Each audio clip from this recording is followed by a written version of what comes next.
Unforeseen consequences awaited when my mother said I was too dumb to ever get anywhere. Little did she know that her words would later fuel my determination to build a thriving empire.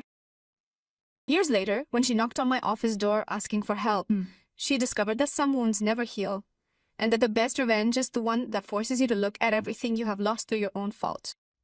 Subscribe to our channel to never miss true stories of revenge, justice, and personal rebirth. The sound of the plate shattering against the wall still echoes in my ears. Even after all these years, the shards of white ceramic scattered across the kitchen floor like shards of my 17-year-old heart. "You are too stupid to succeed at anything, Elena," my mother shouted, her face distorted with rage. "Look at your white sister. She has talent, beauty, and brains. And you? You are just dead weight for this family." My name is Elena Martinelli, and that wasn't the first time my mother said those words to me, but it was the last time I let her make me feel small. We were in Turin, in our apartment on Corso Vittorio Emanuele. From the outside, we looked like a normal family. Dad worked in a bank, Mom ran a small clothing store, I was a student at a scientific high school, and Bianca, my younger sister by 2 years, was the star of the family. A dancer, a model student, adored by everyone. I was the invisible one. The one who got decent grades but never excellent. The one with straight brown hair, while Bianca had golden curls. The one who wore simple jeans while my sister paraded around in designer clothes that Mom bought at a discount from the store. Like and subscribe to find out how I transformed pain into power. The day of the final showdown came when I received my admission letter to the Polytechnic University of Milan for computer engineering. I had studied in secret for months, preparing for the entrance exam on my own. When I showed the letter at the dinner table, I foolishly thought that they would finally see me. Dad looked up from his soup for a second, then went back to eating. "Milan is expensive, we can't afford it." "But Dad, I won a partial scholarship. I can work part-time," and that sort of question, Mom cut me off without even looking at me. "Bianca will start the dance academy next year. That's a real opportunity. You can enroll in university here in Turin in something more suited to your abilities." "Is it suited?" I asked, feeling my anger rising. "Mom, it's the Polytechnic of Milan.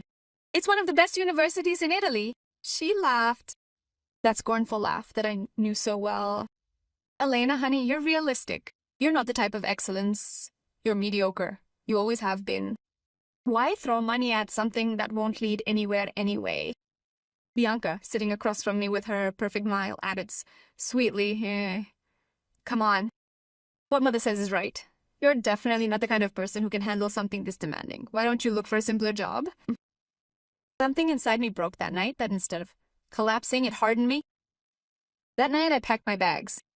The $800 I diligently saved over 3 years of math tutoring allowed me to board a train heading for Milan at the break of dawn. I didn't even leave a ticket. Milan welcomed me with rain and cement. For the first month, I slept in a hostel shared with 6 other girls, all foreigners. None of them spoke Italian well, and I didn't speak to anyone. I worked nights in a call center and studied during the day. I lived off bread and cheese, fueled by the burning determination to prove them wrong. My Brazilian roommate, Luisa, found me crying on the bathroom floor one night with my calculus books scattered around me. "Why are you crying?" she asked, sitting down next to me. "Because maybe they're right," I whispered. "Maybe I really am stupid." Luisa took my face in her hands. "Look at me. I come from a favela in Rio. No one believed in me. But I'm studying medicine, here now. Do you know why?" I shook my head. "Because when everyone says you can't, you have to do it. Not for them, for yourself." Those words saved me. I graduated with a 1.8110. Not the best, but considering I worked 40 hours a week while studying, it was a miracle.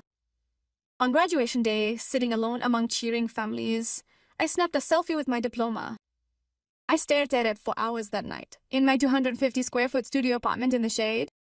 "They told you you'd be nothing," I whispered to my reflection.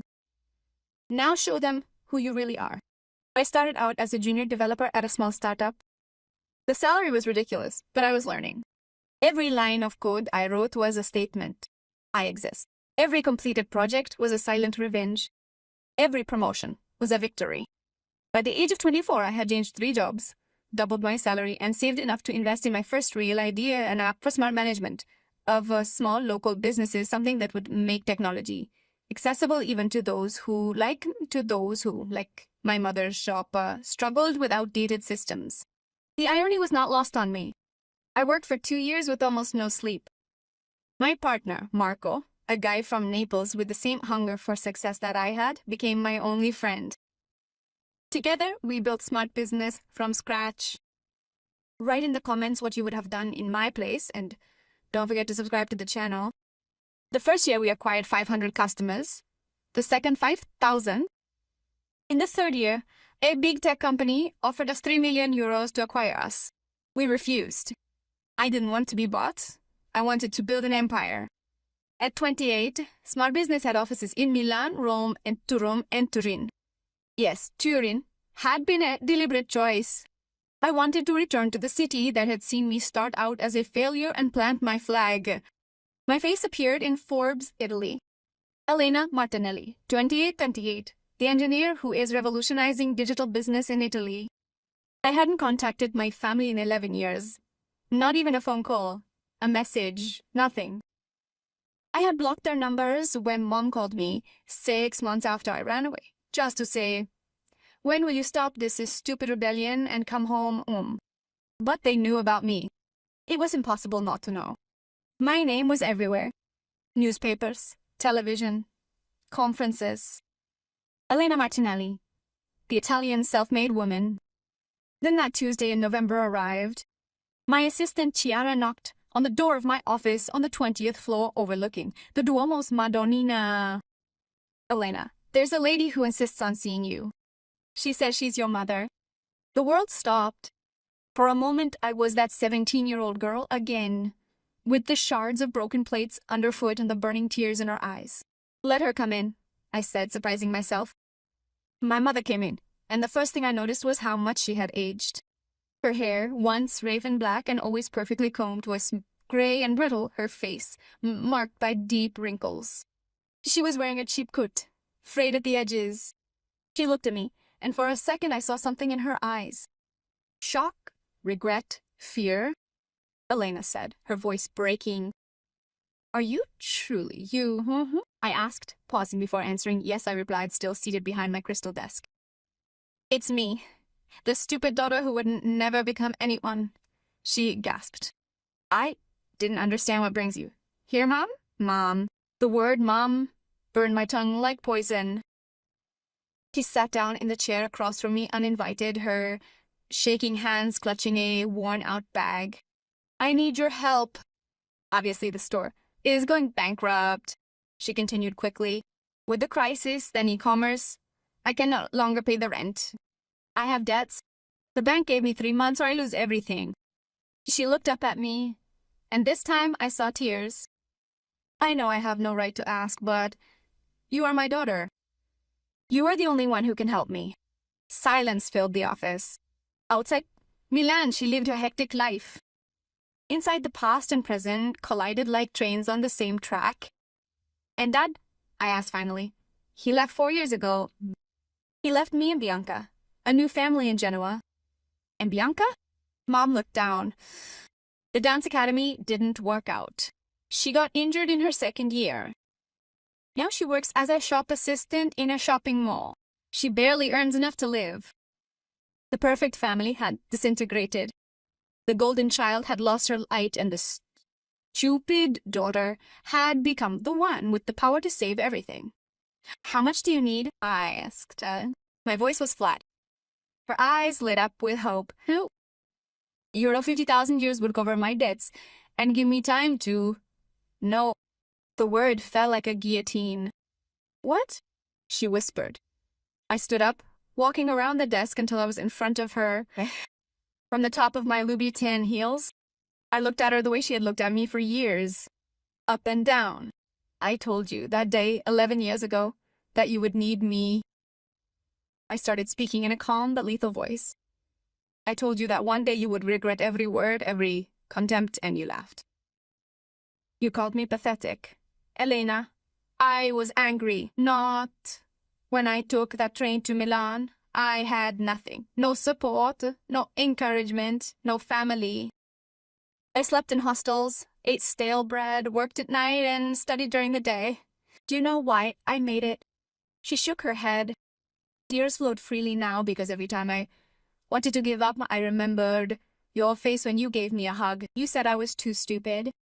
I remembered how you made me feel invisible, useless, wrong, useless. And I turned that anger, that pain into fuel. I leaned our faces inches apart. So thank you, Mom. Thank you for teaching me that the only person I could count on was myself. Thank you for motivating me to become someone whom everyone remembers, whereas you guys have become nobody. Please, she begged. I am your mother. A mother does not tell her daughter she is stupid. A mother does not favor one child over another. A mother does not let her 17-year-old daughter run away without even looking for her. I straightened up. You were not a mother, you were just a woman who gave birth to me. I went back to my desk, opened a drawer, and pulled out a check. I wrote an amount, tore it up, and handed it to her. She looked at it, confused. Then her face lit up when she saw the figure. Euro 50,000. Oh, Elena, I'm not finished. I interrupted her coldly. This check is for Bianca. Give it to her, in my name, so she can use it to start over, to study for whatever she wants. She was young, she had the flu. I'll give her a chance.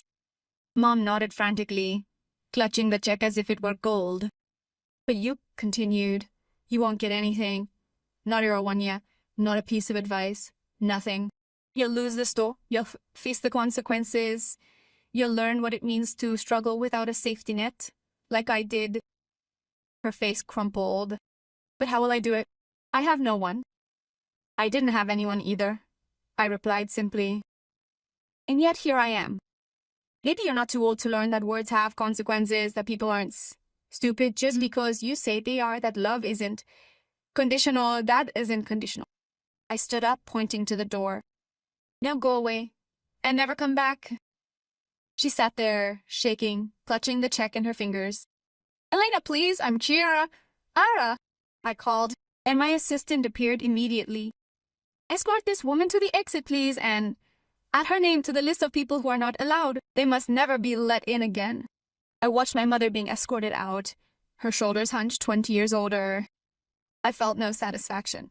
I didn't even feel pain. I felt only peace. That evening, back in my penthouse overlooking Piazza Duomo, I opened a bottle of 2010 Barolo and toasted to myself. The phone rang. It was White. Elena. Her voice was uncertain, fragile. Mom just gave me the check. I don't know what to say. Don't say anything, I replied. This is your chance. Use it well. There was a pause. I'm sorry, she finally whispered. For the way we treated you. For the way I treated you. I was young and stupid and jealous because you were always so smart and white. I interrupted her gently. You have a chance to rebuild. Don't waste it looking back. I hung up and looked at the city lit up below me. Millions of lights, millions of stories, millions of people struggling, dreaming, falling, and getting back up. 3 months later, Sepema had lost her store. She had moved to a small apartment in the suburbs and worked as a saleswoman for other people. Bianca, on the other hand, had used the money to enroll in a physical therapy course.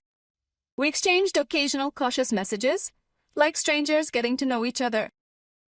I didn't fully forgive her. Perhaps I never will. But I decided to give her a chance because, in contrast to my mother, Bianca showed the humility to own up to her mistakes. As for Mom, I occasionally hear about her through mutual acquaintances. She has tried to contact me again, through intermediaries with letters that my secretary throws away without me reading them. Some people think I'm cruel, that I should forgive, forget, be the best daughter, but I learned something they'll never understand. Forgiveness is not owed. Love is not mandatory. And protecting your peace of mind is not selfish. It's survival. My mother told me I was too stupid to succeed. She told me I was dead weight. She told me I would never amount to anything. Today, my name is on buildings, products, newspaper articles. Smart Enterprise is valued at 40 million euros. I employ 304 people who work every day in an environment where their ideas are listened to, their value recognized, and their dreams nurtured. I didn't give her the money because I wanted revenge. I denied it because I wanted justice. Because I wanted her to deeply understand what it means to be invisible, undervalued, and abandoned.